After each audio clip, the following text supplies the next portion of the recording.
예, 항상 따뜻하지만 날카로운 시선으로 여러분에게 정치권을 분석해 주시는 분이죠. 하나갑 한반도 평화재단 총재 스튜디오에 모셨습니다. 어서 오십시오. 예, 안녕하세요. 안녕하십니까. 예, 먼저 이 추도식 발언 얘기부터 좀 해보죠. 예. 노무현 전 대통령 아들 노건호 씨가 추도 시기에서 날선 비판, 비난 모르겠습니다만 김무성 대표를 향해서 발언을 했죠. 바로 이 부분 직접 들어보시고 얘기 계속 나눠보겠습니다. 화면 함께 보시죠. 권력으로 전직 대통령을 죽음으로 몰아넣고 그러도 모자라 선거에 이기려고 국가기밀문서를 뜯어서 읊어대고 국정원을 동원해 댓글 달아 종북몰이 해대다가 아무 말 없이 언론에 흘리고 불쑥 나타나시니 진정 대인배의 풍모를 뵙는 것 같습니다. 예. 일단 시점도 좀 미묘하다 이런 평가도 있고요. 상당히 발언 수위가 높습니다. 예. 어떻게 일단 평가하십니까? 적절한 발언이었다? 예, 글쎄요, 우리나라 사람들은 그런 생각을 갖죠. 결혼식에는 청첩장이 없으면 안 갑니다. 예, 그러나 초상집에는 부고가 없어도 갑니다. 예. 예, 그것은 그 가족을 위로하고 슬픔을 함께 나누자는 거죠. 이 추도식도 이 여당 대표이기 때문에 전직 대통령에 대한 예우를 다하기 위해서 갔을 겁니다. 예, 물론 야당 대표는 갔고요. 예, 그런데 이 노무현 대통령의 아들이 이제 그런 식으로 여당 대표를 매도했다는 것은 조금 뭐라 할까요? 이 성숙되지 못한 그런 표현인 거 아닌가? 그런 일이 없었으면 좋았을 텐데 하는 그런 아쉬움이 듭니다. 예. 그리고 거기는 이런 추도식 같은 데는 추도사 같은 것을 가족이 하는 것이 아니고 대부분 가족들은 인사말 정도 하고 다른 분이 추도사를 합니다. 그것이 관례처럼 돼 있는데 거기 준비위원장도 추도사를 안 하고 마치 자제분이 거기 추도식을 주재한 것처럼 추도사를 했는데 그것도 아마 관계자들하고 협의해서 결정했겠죠. 그렇다면 그러한 내용을 노건호 씨 혼자서 이 작성을 하지 않았다고 생각하시는 겁니까? 글쎄요, 그건 잘 모르겠습니다만은 언론에서는 예. 배우에 누가 있다 이렇게 김성태 말도 의원 하고, 같은 분이 이제 그렇게 얘기를 예, 하셨습니다. 그리고 노무현 대통령 측에서는 자제분이 혼자 작성했다, 그렇게 말하고 있으니까 예. 이건 이 수사 대상도 아니고 어느 쪽 말이 옳은지 모르는 거죠. 예. 근데 이제 그 뒤에 누군가 조력자가 있었다. 전 배우라는 얘기는 어마어마한 것 같아가지고 그 단어는 별로 안 쓰고 싶진 않은데. 그렇죠. 그러니까 예. 그건 그 말을 한 노무현 대통령의 자제분이 누가 이제 뭐라 할까 추도사를 만드는데 조언을 해줬다. 예. 그렇게 말하기 전에는 아무도 모르는 거죠. 음. 예. 다만 추측이죠. 예. 그러나 어쨌든 그런 생각을 가지고 있었다는 것은 평소에 노무현 대통령의 돌아가신 데 대해서 가족들이 바로 다음 권력에 대해서 상당히 원망을 하고 있는 그런 것이 아닌가, 그런 감정의 발로가 아닌가, 그 생각이 듭니다. 자, 그리고 이 추도사가 혼자 썼는지 그거는 차치하고서라도 문제는 이제 김한길 전 대표, 그리고 천정배 의원, 김무성 새누리당 대표 이런 분들한테 이제 또 물세례도 가고 이렇게 했던 것 같아요. 야유도 퍼붓고. 예.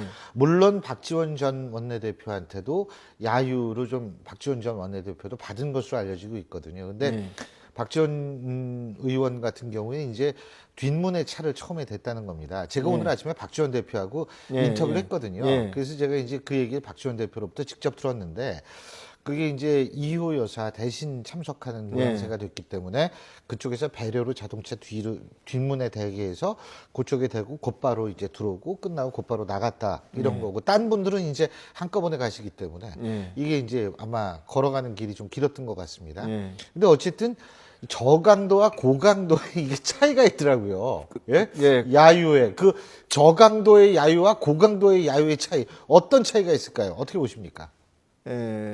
그거야 이제 느끼는 사람들 예. 또는 거기 참석했던 사람들이 판단할 문제인데 예. 저는 안 가봤으니까 모르겠습니다만은 어쨌든 거기 뭐 김한길 의원이라든지 천정배 의원이라든지 그런 분들은 이 노무현 대통령이 대통령 후보로 선출되기 전부터 노무현 대통령 편에 서서 선거를 승리로 이끄는데 공을 세운 사람들입니다. 예. 그리고 노무현 대통령이 당선되고 취임하자마자 당을 분당했을 때 그때 전부 같이 따라간 사람들이에요. 그러니까 그건 전부 친노들이죠. 그러나 이제 이 노무현 대통령도 돌아가셨고 친노들끼리도 경쟁인데 안 그렇습니까? 예. 그때 그런 그 유대 관계가 지금까지 꼭 유지된다고 보장할 수는 없는 거죠. 예. 근데 이번에 거기는 누가 뭐 이 감독처럼 연출을 한 것도 아닌 것 같고 자연 발생적으로 아마 전국에서 사람들이 모여가지고 예. 노무현 대통령을 추모하다 보니까 그 노무현 대통령의 자제분의 말에 모두 흥분돼서 그런 거 아닌가. 다만 문재인 대표를 중심으로 해서 왜 협조 안 하느냐. 협조 한 사람은 친노고 협조 안 한 사람은 이제 비친노인데 노무현 대통령을 과거에 만드는데 공을 세웠다 하더라도 지금은 이 비친노니까 결국 노무현 정신을 따르지 않는 거 아니냐. 그런 데에서 그런 소란이 난 거 아닌가 저는 그리 봅니다. 또 한 가지는 이제 그런 현상이 나타났음에도 불구하고 예. 문재인 대표는 거기에 적절한 언급을 하지 않았다. 이런 부분도 지금 상당히 도마음이 오르고 있거든요. 그러니까 예. 노건호 씨의 추도사뿐만이 아니고 그런 야유와 물세례 같은 것에 대해서 나름대로 의견을 표명했어야 되는 것 아니냐. 예. 어떻게 보십니까? 글쎄요, 거기서는 그 주최 측을 대표할 만한 입장이니까 모든 사람들이 그렇게 했었으면은 그 모양새가 좋았을 것이다 하는 것은 이 중론인 것 같습니다. 그러나 이 노무현 대통령의 그 추도식에서 문재인 대표가 뭐 가족 대표도 아니고 다만 과거에 비서실장이었는데 그것까지 생각이 못 미쳤던 모양이죠. 글쎄요, 그 좀 안타깝다고 이해해도 되나요? 막 그랬으면 좋겠지만은 또 그렇게 못했다고 해서 제 개인적으로는 왜 그걸 못 말렸냐 하고 또 비난하는 것도 좀 과잉이 아닌가 그 생각이 듭니다. 예. 양쪽 다 좀 오버했다. 예, 예. 그렇군요. 그런데 지금 어쨌든 노건호 씨의 이런 문제가 추도사 문제가 그리고 정청래 최고위원의 어떤 징계 문제가 나름대로 새정치민주연합의 또 다른 쟁점이 될 수 있다라는 의견이 많은데 그 예. 와중에 김상곤 전 교육감이 혁신위 위원장을 맡았습니다. 예, 예. 그죠? 예. 그래서 오늘 아침에 이제 이 신문에 난 걸 보니까 여러 가지 개혁 혁신안이 나옵니다. 혁신안 내용을 딱 보면 계파 등록제, 그러니까 내가 어떤 계파에 속한다는 걸 다 이제 드러내놓고 얘기를 하는 거죠. 예, 예. 그걸 하겠다. 호남 다선과 486 재선 이상 중에 쉽게 얘기하면 물갈이를 하겠다. 예. 어떻게 평가하십니까? 예, 글쎄요, 그건 그 야당 내의 사정이니까 예. 제가 뭐 남의 당 일에 대해서 이래라 저래라 할 수는 없는 건데 저는 근본적으로 그런 생각을 가지고 있습니다. 지금 혁신위원회라는 것이요. 예. 지금 이 시점에 그 야당에 정말로 필요한가? 전 그걸 생각하지 않을 수 없어요. 예. 왜 그러냐면 2008년 이후 말입니다. 예. 이 혁신위원회가 7번째래요. 아니 예. 그리고 지금도 활동하는 혁신위가 예, 있습니다. 또 원희영 의원이 있고. 그런데 위원장으로 있는. 6번째까지 또 과거에 임명해가지고 지금 활동하는 위원회도 있는데 예. 그러면 과거에 혁신위원회에서는 뭐가 나왔냐 이거요. 무슨 아웃풋이 있을 거 아닙니까? 예. 그럼 거기 좋은 안이 있으면 그걸 실천하면 되는 거예요. 그리고 이 문재인 대표가 지난번 그 4.19 재보궐선거에 패하고 나서 당내에서 이제 책임지란 얘기가 이제 거세지니까 결국 이 혁신위원회라는 걸 들고 나왔는데요. 이것은 그 책임지란 말을 이제 피해가기 위한 하나의 술수에 불과하다 난 그리 봐요. 그리고 여기서 뭐 전권을 준다 하지만 이 혁신위원회에서 이 결정된 안 가지고 당의 최고위원회의 벽을 넘어서 당원 전체가 국회의원 전체가 따르겠다고 맹세하고 나온 이런 것도 있을 수 없을 겁니다. 예. 뿐만 아니라 저는 그런 생각이 들어요. 무슨 위원회가 이제 인원적 구성도 되지 않았는데 무슨 뭐 어느 지역에는 얼마를 물갈이하고 말이요. 또 그러고 개파 등록한다는데 모르겠어요. 제가 아는 상식으로는 세계 정당 사상 일본의 정치가 개파 정치지만은 개파 등록했다는 얘기는 들어보지 못했어요. 이런 발상인데 이것이 말입니다. 예. 아주 60년대, 50년대 말하자면 조선시대나 뭐 생각할 수 있는 그런 이렇게 한참 후진적인 사고를 가진 그런 사람들이 혁신해서 뭘 내놓겠습니까? 좀 미안하지만 그래서 이 발상 자체가 말이죠. 이건 앞으로 가는 이 혁신위원회가 아니라 전부 뒤로 가는 시대에 뒤떨어진 그런 발상들을 하고 있어요. 물갈이도요. 물갈이라든지. 근데 저는 이런 생각이 들어요. 당내에서 이걸 가지고 싸울 필요가 없습니다. 예. 여야 합의해가지고 공천에 관한 걸 정당법에 집어넣으면 돼요. 법으로 만들면 돼요. 그래가지고 이 후보 결정할 때 미국처럼 말이죠. 중앙선거관리위원회에서 다루도록 해주면 됩니다. 그럼 정당에서는 공천 때 공천위원회 구성할 필요가 없어요. 각 지역에서 공천 받기를 원하는 사람들이 나와서 경쟁해가지고 거기서 공천자가 결정되는 겁니다. 그러니까 당하고는 아무 상관이 없어요. 그러면 개파도 자동적으로 없어진 거 아닙니까? 그러니까 개파도 없애고 공천 잡음도 없애고 또 지역민에게 이 정치를 돌려주고 이런 걸 하기 위해서도 당장 입법하면 될 거 아닙니까? 그러니까 말만 혁신 이런 것이지 공천권 가지고 요담에도 내가 휘둘려서 내 제일 계보로 밀고 가고 계속 내가 주도권 잡고 가겠다 이런 생각을 버리지 않으니까 자꾸 이런 발상이 나오는 거예요. 예. 그러니까 여러 말 할 거 없어요. 공천에 대한 기준을 법으로 딱 정해놓자 이거예요. 예. 그렇게 되고 이제 공천을 중앙당에서 관리할 것이 아니라 중앙선거관리위원회에서 공정하게 관리해서 공천자 내주면 되는 거예요. 그러면 이 사람이 지역에서 공천 받아서 당선되어 오기 때문에 중앙에 와가지고 개파 만들 필요가 없어요. 정책적으로 뜻이 같으면 그 정책을 같이 밀고 가는 것이고 뜻이 틀리면은 다른 정책이 대결이 되는 것이고 이런 거 아닙니까? 그러니까 그냥 일거에 모두를 정리할 수 있는 방법이 있는데 왜 그걸 안 하냐 이거예요. 그것은 내가 헤게모니 가지고 말이죠. 개파도 내 개파 1등으로 해서 전부 공천권을 내가 행사하겠다.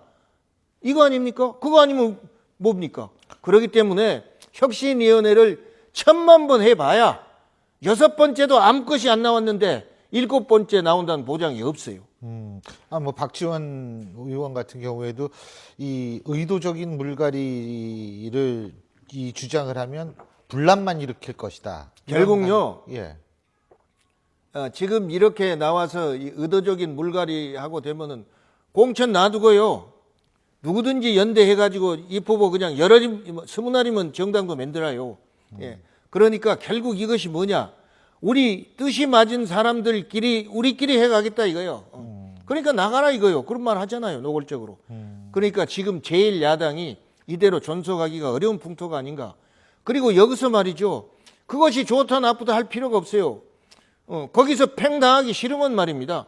나와가지고 공천 룰을 선진적으로 정해서 국민들한테 박수 받고 후보 돼버리면 당선되기가 훨씬 좋잖아요. 안 그렇습니까? 예. 그리고 또 한 가지는 이 희망 스크럼인데요. 참 이름은 참 아름다워요. 제가 볼 때 희망 스크럼. 참 이 이름을 잘 지었는데 문재인 대표가 또 다른 제안을 했습니다. 바로 그게 희망 스크럼인데요. 자, 그 관련 내용 화면으로 직접 만나보시죠.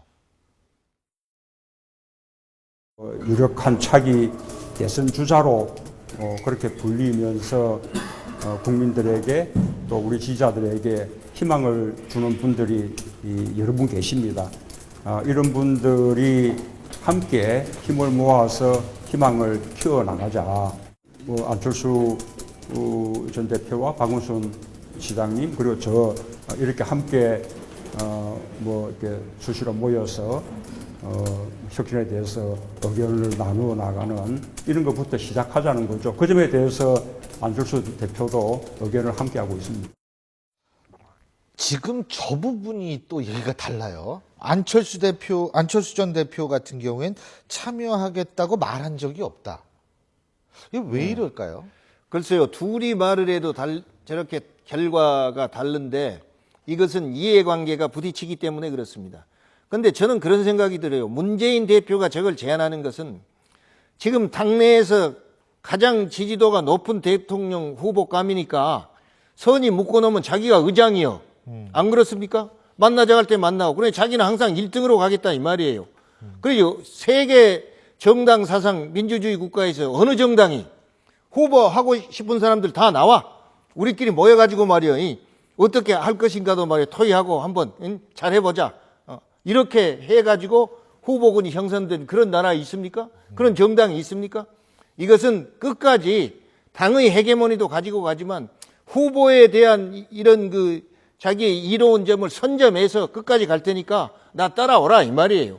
저는 그렇게 봅니다. 관리 차원이다. 예, 그렇기 때문에 이것은 이 국민이 지지도 못 받을 뿐만 아니라 당내에서도 호응이 없을 거예요. 왜 그러냐면 대통령 후보가 오늘은 지지 1, 2, 3등이 정해져 있지만 대통령 후보 경선 때까지 그대로 갑니까? 내일은 1, 2, 3등이 또 달라져요. 예. 근데 거기다 딱 묶어놓고 나는 1등 주자, 너는 2등 주자, 3등 주자. 이건 말이 안 되는 거죠. 근데 어쨌든 지금 그 문재인 대표 입장에서 볼 때는 안철수 의원이 필요로 한 것 같습니다. 그러니까 인재영입 위원장부터 시작을 해서 그죠? 혁신위원회 위원장 자리. 그 다음에 이제는 희망 스크럼까지 계속 안철수 전 대표한테. 아니, 저는요. 예. 안철수 의원한테 대단히 가혹한 얘기 같은데 안철수 의원이 제일 지지도가 높을 때는 혼자 있을 때예요. 둘이 있을 이후부터 떨어졌어요. 박원순이하고 예. 저 시장하고 둘이. 그 다음에 이제 또 문재인 후보하고 후보 단일한 이후부터 떨어졌어요. 이제 선이 모여놓으면 더 떨어져요. 안철수 의원은 여럿이 경쟁하면은 늘 떨어져요. 혼자 독보적인 존재였을 때 제일 1등 했지. 그러니까 앞으로는 말입니다. 안철수 의원은 철수를 안 하려면은 혼자 밀고 나가는 게 최선이다. 전 그리 보고 있어요. 알겠습니다. 이 문제하고 맞물린 것이 오늘 저희 YTN 라디오의 박민식 의원이 인터뷰를 해서 결국 야당의 내용이 깊어질수록 청문회 전국은 더 험악해질 수도 있다. 이런 취지의 발언을 했습니다. 바로 황교안 총리 후보자에 대한 이 청문회 전국 이제 임명 동의안이 제출이 됐으니까요. 자, 근데 여기에서 먼저 박근혜 대통령과 황교안 총리 후보자의 발언 직접 한번 들어보시고 저희가 얘기 나눠보겠습니다. 지금 정부는 경제 활성화와 4대 부문 구조 개혁과 함께 부패 청산을 비롯한 정치, 사회 개혁이라는 이 시대에 꼭 해내야만 하는 시대적 과제를 추진해 나가고 있습니다. 앞으로 황교안 후보자가 인사청문회와 국회 인준 절차를 거쳐서 국민적 요구인 이 막중한 과제들을 추진해 나갈 수 있도록 국회에 많은 협조를 부탁드리겠습니다. 현직 부장검사 차출 논란도 좀 있었는데요. 이거는 법적으로 아무 문제가 없나요? 그 문제에 관해서도 법률 검토를 통해서 위법한 일이 생기지 않도록 부적절한 일이 생기지 않도록 그렇게 조치를 해 나가면서 준비를 하도록 하겠습니다. 야당이 인사청문회를 좀 세게 준비한다고 하는데 청문회 통과 가능성 어떻게 보시나요? 예, 철저하게 잘 준비를 하도록 그렇게 하겠습니다. 국민들에게 좀 실망을 드리지 않도록 잘 준비하겠습니다. 자, 저 부분인데요. 예. 지금 정치적 중립 의무를 지닌 현직 부장검사가 차출됐다. 이래서 논란이 일고 있다라는 얘기인데 이 부분은 어떻게 보십니까, 대표님? 글쎄요, 저는 그런 그 법적인 규정이 있는지 없는지는 모르겠습니다. 그게 법적인 규정으로 따지면은요. 예. 전 행정부가 다 도와줄 수는 있다는 겁니다. 예, 청문회 준비를 도와줄 예. 수는 있다라는 거기 때문에 그런데 예. 이제 이것을 반대하는 쪽에서는 뭐냐면 아니 우리 월급 주고 우리 세금으로 월급 주는 사람이고 다른 일 하라고 부장검사 하라고 그러던데 예. 갑자기 청문회에 차출이 되면 예. 이 일은 누가 맡느냐 예. 아무나 맡아도 되는 일이냐 이런 예. 논리를 주장하시는 분도 있고 예. 그리고 이제 또 다른 부분은 정치적 중립 의무의 위반 아니냐 이런 예. 얘기를 하시는 분도 있고 예. 근데 법적으로는 황교안 총리 후보자의 말처럼 원래 전 행정부가 도와주게 되기 때문에 큰 하자는 없다 이런 얘기도 성립이 되는 걸로 알고 있습니다. 법적으로 도와주게 돼 있으면은 도와주는 것이죠. 그러고 이 행정부에서 그것이 큰 하자가 있다면은 검사를 파견하겠습니까? 저는 그런 생각이 드네요. 그리고 우리가 무슨 그런 데까지 말이요, 월급 주면서 세금 걷어가지고 월급 주면서 일을 시키느냐 이런 얘기 하는데, 아니 우리나라엔 말이죠, 이 법에 의해서 정당도 국고보조로 운영하고 있잖아요. 예. 전부 세금으로 운영하고 있어요. 예. 정치가 지금 세금으로 운영되고 있습니다. 그런 판에 말입니다. 예. 공무원 한두 사람 월급 준 것이 말이요, 큰 이 비용이라고 그걸 가지고 따지겠어요? 아 정말입니다. 알겠습니다. 법적으로 도와주게 돼 있으면 도움을 받는 거고요. 예. 그걸 금지돼 있으면 못 하는 거죠. 예. 알겠습니다. 저희가 다음 주에는 청문회 전망에 대해서도 한번 예. 여쭤보죠. 오늘 말씀 여기까지 듣겠습니다. 고맙습니다.